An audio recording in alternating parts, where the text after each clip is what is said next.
और आइए अब देखते हैं हमारे रेजिडेंट एडिटर अनुराग द्वारी बात कर रहे हैं वीडी शर्मा से। सीधा रुख करते हैं। वीडी भाई, बहुत बहुत स्वागत है। क्या अब आप मुझे सुन पा रहे हैं ठीक से? बिल्कुल बिल्कुल अनुराग भाई, अच्छी आवाज़ आ रही है आपकी। आपका भी स्वागत है। बहुत बहुत शुक्रिया। मैं पहला सवाल मेरा यही है। दरअसल हमारे साथी कुछ मजाक उड़ा रहे थे, हमसे कह रहे थे कि जो बहुत सुंदर सुघड़ सहेली है मध्य प्रदेश, जिसने तन मन धन 29 की 29 सीटें दे दी, उसको कुछ खास नहीं मिला। तो आप इस बजट को खास तौर पर मध्य प्रदेश के संदर्भ में कैसे देखते हैं? देखिए, केंद्र सरकार का बजट माननीय प्रधानमंत्री नरेंद्र मोदी जी के उस विजन के साथ कि संपूर्ण भारत के विकास के लिए जो आगामी 2047 का विकसित भारत का संकल्प है, तो उस विकसित भारत के संकल्प का रोड मैप बनाने वाला ये बजट है। और इसलिए मैं ऐसा मानता हूँ कि सबका साथ सबके विकास के मंत्र पर माननीय प्रधानमंत्री नरेंद्र मोदी जी ने जो बजट आज निर्मला सीतारमण जी ने दिया है, तो अगर युवाओं को सशक्त बनाने का ये बजट है कि 2 लाख करोड़ का प्रावधान युवाओं के लिए माननीय प्रधानमंत्री ने किया है, जो 4 करोड़ 10 लाख 5 वर्ष में रोजगार के अवसर उपलब्ध कराएंगे, उसमें मध्य प्रदेश भी अग्रणी भूमिका में होगा। 20 लाख लोगों को स्किल्ड बनाकर हम खड़ा करेंगे, तो उसमें मध्य प्रदेश के युवाओं को भी महत्वपूर्ण अवसर मिलेगा। महिलाओं को अगर 3 लाख करोड़ का प्रावधान इस बजट के माध्यम से किया है, तो उस बजट में महिलाएं, मध्य प्रदेश तो अग्रणी है महिलाओं के क्षेत्र में भी। हम स्वसहायता समूह से लेकर के हमारे लिए लाडली लक्ष्मी, हम अगर कहते हैं कि ड्रोन दीदी से लेकर के लखपति दीदी बनाने का अभियान अगर इस बजट के अंदर माननीय प्रधानमंत्री जी ने ताकत दी है, तो वो मध्य प्रदेश को भी, हमारी बहनों को सशक्त बनाने के लिए ताकत देने का बजट मध्य प्रदेश को भी मिला है। तो स्पेसिफिकली मैं ये कहूँ, पिछली बार हमारे रेल मंत्रालय ने सबसे 1 नंबर पर बजट दिया था। आज भी जब बाइफ्रिकेट होगा बजट, तो मध्य प्रदेश को भी कई अलग अलग सेक्टर में महत्वपूर्ण बजट का प्रावधान मध्य प्रदेश को भी मिला है, जो सारी चीज़ें अपने सामने आएंगी। तो इसलिए मैं ऐसा मानता हूँ, युवाओं को, महिलाओं को, किसानों को, अब 1.5 लाख करोड़ किसानों को दिया है।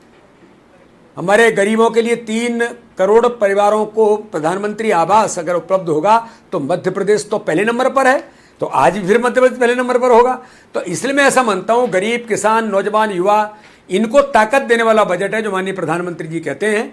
इस दिशा में मध्य प्रदेश को भी बड़ी ताकत अनुराग जी इस बजट के माध्यम से मिली है। वीडी भाई, मैंने ये सवाल इस संदर्भ में पूछा कि लगभग 94,000 करोड़ की डिमांड थी, जिसमें एक बड़ा हिस्सा खुद सरकार चाहती थी, जैसे सिंहस्थ के लिए कुछ 17-18 हज़ार करोड़ रुपए का आवंटन हो जाए, लेकिन ऐसा नहीं हो पाया। जब हम दूसरी तरफ देखते हैं कि बिहार या आंध्र प्रदेश जैसे राज्यों को एक अच्छी खासी रकम अलग से उसका प्रावधान होता है, तो ऐसे में क्या आपको निराशा नहीं होती थोड़ी सी? नहीं अनुराग जी, मैं ऐसा मानता हूँ कि सिंहस्थ के लिए जो ज़रूरत होगी, तो कई प्रकार के अवसर जब होते हैं, सप्लीमेंट्री बजट भी होते हैं, उसमें प्रावधान सिंहस्थ तो सिंहस्थ है। सिंहस्थ के लिए बजट तो जो सरकार चाहती है और जो ज़रूरत है, वो तो हमेशा से भारतीय जनता पार्टी की सरकार, मोदी जी ने हमेशा से अवसर दिया है। मध्य प्रदेश तो मोदी जी के मन में हमेशा रहा है, आज भी है और आगे भी रहेगा। इसलिए मैं ऐसा मानता हूँ कि अगर आंध्र प्रदेश और बिहार को जो कुछ आर्थिक उसकी बात हुई है, आज वहाँ की ज़रूरत है। बिहार में जिस प्रकार की ज़रूरत है, तो मुझे लगता है कि वहाँ के लिए आज ज़रूरत थी, वहाँ अवसर दिया है। पिछले बजट में हमें रेलवे के क्षेत्र में हमारी ज़रूरत थी, तो मैं सर्वाधिक बजट मध्य प्रदेश को दिया था, अश्विनी वैष्णव जी ने माननीय प्रधानमंत्री मोदी जी के नेतृत्व में। तो मैं ऐसा मानता हूँ कि जहाँ जब भी समयानुकूल परिस्थिति के अनुसार जब होता है, तो आज आंध्र प्रदेश और बिहार को अवसर मिला है, कल हमको मिला था और अभी हमको आगे अवसर मिलेगा।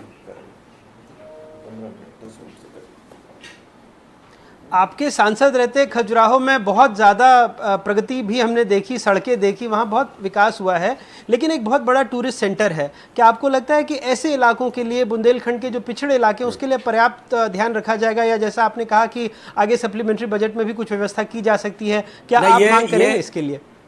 ये माननीय प्रधानमंत्री जी ने, नहीं, इस बजट में भी माननीय प्रधानमंत्री जी ने बहुत अवसर जो टूरिज्म को लेकर के दिए हैं। और एक आपने बजट के अंदर प्रावधान देखा होगा कि 100 शहरों में और उनके आसपास निवेश के लिए प्लग एंड प्ले औद्योगिक पार्क, इसमें ऐसे क्षेत्र भी आएंगे, उसमें मध्य प्रदेश के भी स्थान आएंगे। मुद्रा लोन में 10 लाख से बढ़ाकर 20 लाख कर दिया, इसमें नए नौजवानों को अवसर मिलेगा। और टूरिज्म के क्षेत्र में भी जब नालंदा को एक पर्यटन का केंद्र शिक्षा के क्षेत्र में बनाया है, तो आज मध्य प्रदेश में भी चाहे खजुराहो हो, पन्ना हो, हमारे और भी क्षेत्र होंगे, उन सभी क्षेत्रों में भी टूरिज्म को बड़े अवसर मिलेंगे। और मैं ऐसा मानता हूं कि ये जो पीएम सूर्य घर मुफ्त बिजली योजना है, जो 1.28 करोड़ से अधिक पंजीकरण इसमें हुए हैं, इसमें खजुराहो भी फोकस है। खजुराहो को सोलर सिटी बनाने का तैयारी मध्य प्रदेश की सरकार ने की, तो उसमें हमें अवसर मिलेगा, जिसमें 300 यूनिट हर व्यक्ति को फ्री मिलेगा, जो 1 करोड़ परिवार इससे लाभान्वित होंगे। तो अलग अलग प्रकार से तो टूरिज्म के क्षेत्र में भी मैं ऐसा मानता हूं कि अनुराग जी, मध्य प्रदेश को बड़े अवसर, जो अभी टूरिज्म के क्षेत्र में बजट जो मिला है, उसमें मध्य प्रदेश को भी अवसर मिलेंगे। और मैं एक चीज़ और कहना चाहता हूं अनुराग जी, कि डायमंड की प्रोसेसिंग, इनके मजदूर हमारे जो काम करते हैं, इस पर भी महत्वपूर्ण सरकार ने फैसला किया है। तो डायमंड का सबसे बड़ा एशिया का अगर कोई केंद्र है तो पन्ना है, तो कहीं न कहीं उसके भी अवसर उस माध्यम से पन्ना को भी मिलेंगे। मेरा अगला सवाल दरअसल पन्ना और हीरे को लेकर ही था, लेकिन आपने उसका पहले ही जवाब दे दिया, तो ये बहुत अच्छी बात है। लेकिन अभी जैसे जो रीजनल कॉन्क्लेव वगैरह हुए हैं, उसमें भी जो पन्ना को लेकर के और हीरे को लेकर के बात हुई है कि यहाँ पर उससे जुड़ी और इंडस्ट्रीज आएंगी, तो इसको लेकर भी क्या कुछ डिमांड रखी जाएगी राज्य सरकार की तरफ से? नहीं, बिल्कुल, राज्य सरकार की तरफ से भी हमने अभी पन्ना के अंदर जो एनएमडीसी माइंस थी वो अच्छे तरीके से शुरू हो गई है, और भी माइंस आसपास के रीजन में जो प्राइवेट सेक्टर को भी अवसर मिले हैं। इसलिए डायमंड पार्क की स्थापना और ये जो फिनिशिंग पॉलिशिंग जो होता है, जो मुंबई और सूरत के अंदर होता है, तो पन्ना खजुराहो में क्यों नहीं हो सकता, इसकी चर्चा हमने की है। और हमारे उसके एजेंडे में भी है कि हम डायमंड पार्क की स्थापना करेंगे पन्ना के अंदर, और खजुराहो के अंदर भी इस प्रकार से आने वाला जो पन्ना का व्यापारी है वो यहीं पर इन चीज़ों की मार्केटिंग हो, ये प्रयास महत्वपूर्ण तौर पर हम सब लोग मिलकर के करने वाले हैं। और हमारे मुख्यमंत्री जी भी इस दिशा में लगातार प्रयास कर रहे हैं। बीडी भाई, एक सवाल हमेशा मध्यम वर्ग का रहता है, स्टैंडर्ड डिडक्शन बढ़ाया गया है लेकिन स्लैब को लेकर के हमेशा बात होती है, तो आखिर वो जो मध्यम वर्ग जो एक तरह से हमेशा पिसता रहा है, उसको लेकर आपको लगता है कि सरकार कभी कुछ सोचेगी?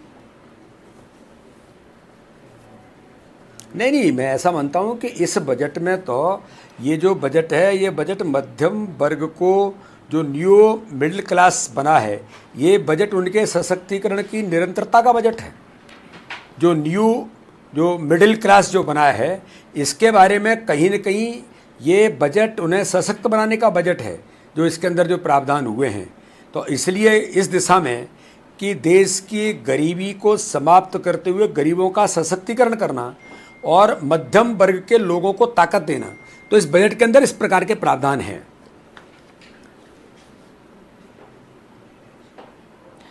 विपक्ष आरोप लगा रहा है कि उसकी कई सारी चीज़ें बजट की उसके पन्ने से ले ली गई, उसके घोषणा पत्र के, जैसे अप्रेंटिसशिप प्रोग्राम है या तमाम ऐसी चीज़ें। आप कैसे इसको रिस्पॉन्ड करते हैं, कैसे आप इसकी प्रतिक्रिया इस पर देना चाहेंगे? नहीं, देखिए, विपक्ष तो केवल आलोचना ही करेगा, क्योंकि विपक्ष की राजनीति नकारात्मक है। अब विपक्ष से हम ये भरोसा करें कि विपक्ष किसी अच्छी बात की प्रशंसा करेगा, ये दुर्भाग्य है भारत का कि अच्छे कामों की भी प्रशंसा विपक्ष आज नहीं करता। विपक्ष नकारात्मक राजनीति कर रहा है, थोड़े से कुछ अवसर मिल गए तो एग्रेसिव नकारात्मक राहुल जी के नेतृत्व में कर रहा है। तो ये तो दुर्भाग्य है देश का। अच्छे काम मोदी जी के नेतृत्व में भारतीय जनता पार्टी की सरकार ने 25 करोड़ गरीब परिवार गरीबी रेखा से ऊपर आ गए। ये सामान्य घटना नहीं है देश की। तो इसलिए भारतीय जनता पार्टी की सरकार गरीब के जीवन में खुशी लाने का काम तो कर ही रही है। इंफ्रास्ट्रक्चर, रोजगार के अवसर, औद्योगिक क्षेत्र में भारत को आत्मनिर्भर बनाने के लिए जो काम आज तक के इतिहास में कभी नहीं हुआ, जो आज भारत के हमारे सभी उन लोगों को सशक्त ताकत देने का काम कर रहा है, ये कौन कर रहा है? तो मोदी जी के नेतृत्व में भारतीय जनता पार्टी की सरकार कर रही है। तो तो इनको भी सशक्त बनाने का काम मोदी जी की सरकार में आज बजट के माध्यम से भी हो रहा है। तो इसलिए मैं ऐसा मानता हूं कि न्यू इनोवेशंस है, रिसर्च है, ये मोदी जी इस बजट के अंदर जो प्रावधान किए हैं भारत को नई दिशा देने के साथ साथ 2047 के विकसित भारत का संकल्प, जो मेरा नौजवान, हमारा नौजवान जो आज 17-18 साल का है, 2047 में भारत का किसी न किसी रूप में नेतृत्व करेगा, उन्हें सशक्त ताकतवर बनाने का बजट विजनरी नेतृत्व ने इस माध्यम से किया है। वीडू भाई, जाने से पहले एक आखिरी मेरा सवाल है, आप इसको कैसे समाप्त करते हैं, खास करके उन वर्गों के बारे में जिसके बारे में प्रधानमंत्री जी अक्सर कहते रहते हैं, महिला, युवा, आदिवासी, किसान, इनके बारे में आप कैसे देखते हैं इस बजट को और कैसे आप इसको समाप्त करना चाहेंगे कि इस बजट में क्या क्या खास बातें इनके बारे में कही गई हैं? अनुराग जी, मैं प्रधानमंत्री जी का धन्यवाद करता हूं कि उनका जो विजन है कि महिलाओं के बारे में उन्होंने महिला सशक्तिकरण के लिए किस प्रकार का बजट में प्रावधान किया, युवाओं के बारे में मैंने आपको बताया, युवाओं को अवसर दिया है कि EPFO के अंदर जो नया रोजगार जैसे मिलेगा वो रजिस्टर्ड होगा तो 15,000 रुपये का उसको प्रोत्साहन मिलेगा 3 किस्तों में। आदिवासियों के क्षेत्र में मैं आज आपको प्रधानमंत्री जी को धन्यवाद देता हूं कि प्रधानमंत्री जनजाति उन्नत ग्राम अभियान 63,000 गाँव में 5 करोड़ आदिवासी भाइयों के लिए इस प्रकार की समुदायों को सामाजिक आर्थिक स्थिति सुधारने के लिए जो प्रधानमंत्री जी ने उन्नत ग्राम अभियान की शुरुआत की है, ये देश के अंदर माइलस्टोन होगा आदिवासी भाई और बहनों के लिए, जो प्रधानमंत्री का विजन हमेशा से रहा है। मैं तो प्रधानमंत्री जी को इस बात के लिए बहुत धन्यवाद करता हूँ। तो इसलिए सभी वर्गों के लिए सबका साथ सबके विकास पर, उस मंत्र पर ये बजट आज आया है और ये 2047 के विकसित भारत के संकल्प को पूरा करेगा। वीडी भाई, आप हमसे जुड़े, बजट के बाद प्रतिक्रिया दी, आपका बहुत बहुत शुक्रिया। आपने बड़ी साफगोई से सारी बातें रखी और मध्य प्रदेश को भी इस बजट से क्या मिल सकता है या आगे क्या मांगे होंगी। जी